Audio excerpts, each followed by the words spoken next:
بسم اللہ الرحمن الرحیم۔ السلام علیکم ورحمۃ اللہ وبرکاتہ۔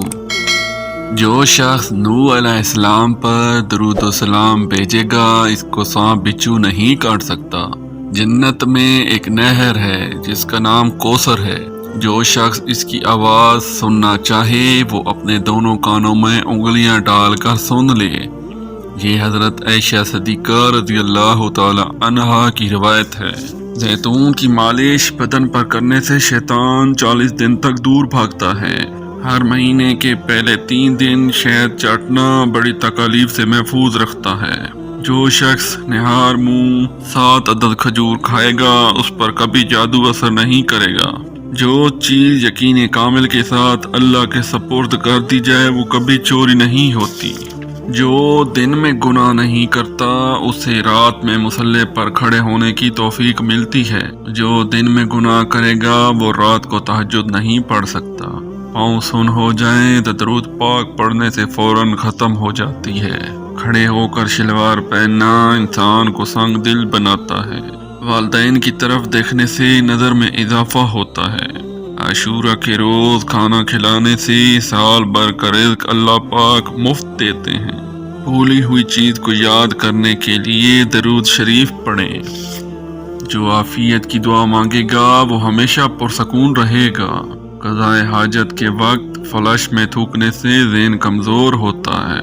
حضرت علی رضی اللہ تعالی عنہ فرماتے ہیں نرگس کا پھول سونگھنے سے برس، جنون، جذام سے محفوظ رہا جا سکتا ہے۔ وبا کے دنوں میں درود شریف پڑھنے والا وبا سے محفوظ رہتا ہے۔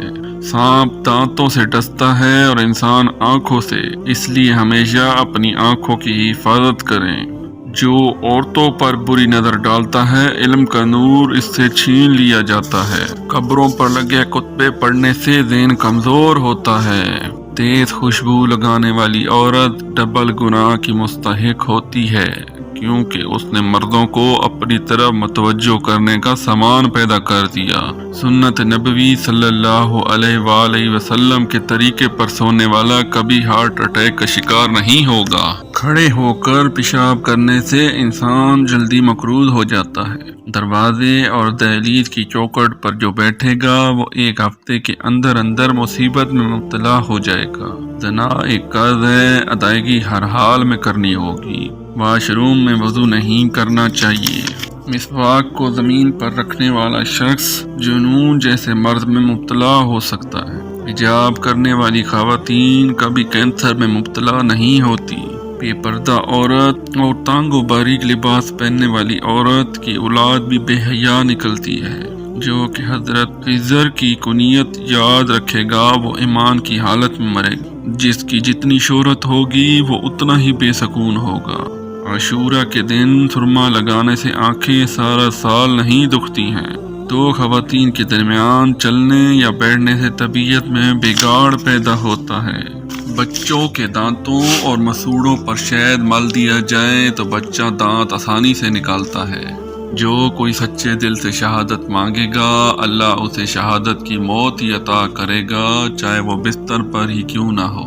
جس گھر میں لیمو یا سفید مرغ ہوگا اس گھر میں جادو جنات نہیں رہے گا۔ جس گھر میں کھجور ہوگی اس گھر میں کبھی کوئی بھوکا نہیں سوئے گا۔ رات کے وقت تہجد کے لیے آنکھ نہ کھلتی ہو تو عشاء کے بعد ہی 2 رکعت نماز تہجد پڑھ لیا کرو۔ ایک وقت آئے گا کہ تہجد کے وقت خود بخود آنکھ کھل جائے گی۔ رات کے وقت کی ایک گھڑی آتی ہے جس میں ہر دعا قبول ہوتی ہے۔ مسواک کرنے والے کو موت کے وقت کلمہ طیبہ نصیب ہوتا ہے۔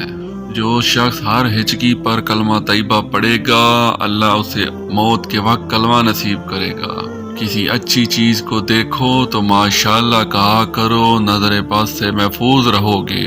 جو شخص قرآن پاک یاد کرنا چاہے سب سے پہلے سورہ یوسف یاد کرے، باقی قرآن جلدی یاد ہو جائے گا۔ دعا مومن کا ہتھیار ہے اور ہر وظیفے سے مؤثر ہے۔ سب سے مقبول وظیفہ استغفار ہے۔ درود شریف روحانیت بڑھاتا ہے۔ بسم اللہ پڑھ لی جائے تو شیاطین اور شرمگاہ کے درمیان پردہ بن جاتا ہے۔ ایک انار کھانے سے دل 40 دن تک منور رہتا ہے۔ باوضو رہنے سے رزق اور عمر میں اضافہ ہوتا ہے۔ ہر جمعہ کو صدقہ دینے سے والدین عذاب قبر سے محفوظ رہتے ہیں۔ 40 دن دنیا سے بے رغبتی کرامات کو ایجاد کرتی ہے۔ جس گھر میں محمد نام کا بچہ ہوگا اس گھر میں ہمیشہ خیر و برکت رہے گی۔ کھانے کے بعد برتنوں کو انگلیوں سے صاف کرنے سے رزق بڑھتا ہے۔ جو کہ بلے کی طرف منہ کر کے تھوکے گا قیامت کے دن وہ تھوک اس کی آنکھوں کے درمیان ملا ہوگا۔ دسترخوان پر سے گرے ٹکڑے اٹھا کر کھانے والا کبھی جنون اور جذام کی بیماریوں میں مبتلا نہ ہوگا۔ جمعہ کے دن ناخن کاٹنے سے بیماریوں سے شفا ملتی ہے۔